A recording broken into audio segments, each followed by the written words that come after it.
Okay, remember they're changing my voice, and why that is has to do with white supremacy. All white supremacy is toxic. If the English are doing it, it's toxic. The Germans, the French, the Americans, South Africans, white South Africans, that is, it's toxic. Okay? They've been proven wrong that white people, it's been proven that white people aren't superior in many ways, right?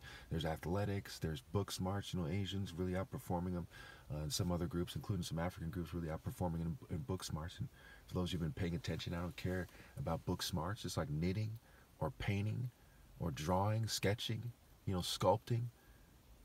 There's something to be said about it, but there's not that much. If you caught your wife sleeping with an animal, would you let her say, hey, but I'm good at knitting, and let it all slide? No, because life smarts are greater than book smarts, and they're greater than individual skills.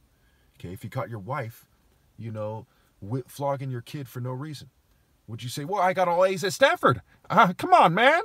Let me do it. It's stupid, right?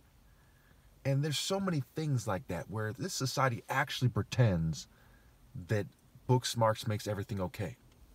He said Tesla didn't do a single moral thing, not a single one. But he said, well, he invented these things. Oh, he's the coolest guy ever, right? It's pretty stupid. Now let's look at why it's like this. Think about punk rockers. And no offense to anybody, but some bikers. We'll say some bikers, be diplomatic. Okay, some jocks. We'll say some punk rockers. What the heck? Okay, but there's lots of these people when you add them up. Corporate guys who are immature nerds, fraternities. Okay. Sororities, the chicks who try to be like those guys. There's chicks who try to be like guys, and some of them try to be like toxic, evil, white guys. Okay. And there's token minorities that mimic them. And they all kind of get together and say, dude, guys like us, man, we should team up together. Okay, now listen carefully. You'll see what I'm writing in a second here. Say you're in a small town, and there's a pretty cool white kid who's a little bit different. And a group of jocks and punk rockers get together, and they're like, hey, dweebus. What are you, an N-word lover? Why are you doing it that way? Do it the toxic white man's way. They're saying it not in those words. And they stuff them in a locker. What happened? People with cultural commonalities got together to pick on somebody different. And they're using that scale that they're used to. Whether it's an ignorant, the son of an angry truck driver, pickup truck driver in a small white town. Whether it's bullies in the city, okay? And a lot of these kind of multicultural schools, right? Schools a lot of racial mixture, okay, with different races. The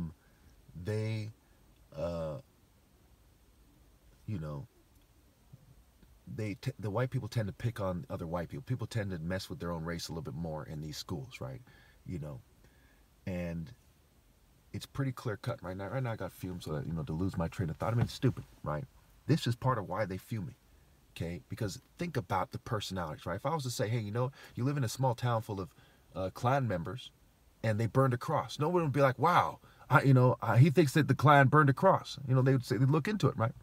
If I said, there's a bunch of gang members rioting in Compton, you would say, no, what the fuck? No, what he thinks that they're, you look into it instead. You wouldn't assume that I'm wrong. Okay, when we live in a society full of weird nerds, just weirdos. Just weird weirdos. Okay, dweebs. There's all kinds of words from doofus, dweeb, geek, nerd. You know why? Because they're so damn weird. And they define themselves as foolish and contemptible. When there's these arrogant social clubs, yes, we have to be seen as superior. We have a reputation to maintain. Okay? And they're everywhere, right? Some of them are from Europe, some are their American counterparts. I went to Dartmouth. I went to Oxford. Look, I went to Yale, man. I can't let them show me up. Okay, there's a lot of these guys, right? And there's a lot of racist guys. There's thousands of hate groups in America. They documented over 1,000. Imagine how much aren't documented. Because the nature of these kind of groups to go underground, right? Okay. And, there's a lot of immaturity these days. Lots of immaturity. Look, even rap has become a very immature thing. 6ix9ine and, a while back, Chief Keef. I don't know if he still makes music, but it's very immature what they're doing. The beats they use, the tone of voice, very fucking immature. So there's this immaturity everywhere. Technology's increased, okay? And, like when Westboro Baptist Church was saying homosexuality was a sin, they weren't really doing that much wrong. They were just saying in a way that was very offensive and controversial. Did they respond as a mature LGBT community? Or did they change their voice to chipmunks in a live chat? we're gonna change their voice. Let's TPM. That's fucking stupid. They responded like in a way that was more immature than Dennis the Menace as a group. And then they didn't catch themselves. They did not catch themselves as a group. They just say, hey, what the hell are you guys doing? Why are you fitting into it? Why are you, having an immature response that makes the LGBT community look bad? Okay, and that's the society in a nutshell. Whether it's them, the Republicans, the Proud Boys, Antifa, there's all kinds of lunatics. And what makes it worse is it's the mainstream. It's not just the far right or the far left. There's a bunch of weirdos that respond like fucking fanatic weirdos. Okay? Fume him! Oh, I don't like his... I don't want to make any videos! Let's suppress him! Right, they're throwing fits like the most immature type of wuss you can imagine. And then females are, they're doing some weird TikTok dance and they're dating. Oh, I prefer a bitch ass motherfucker. He's so cool. Which goes back to my original point where I said if your wife was cheating on you with a kid or a dog and she said, but I'm book smart, that makes it okay. Would you cut her a pass? Only a complete idiot would.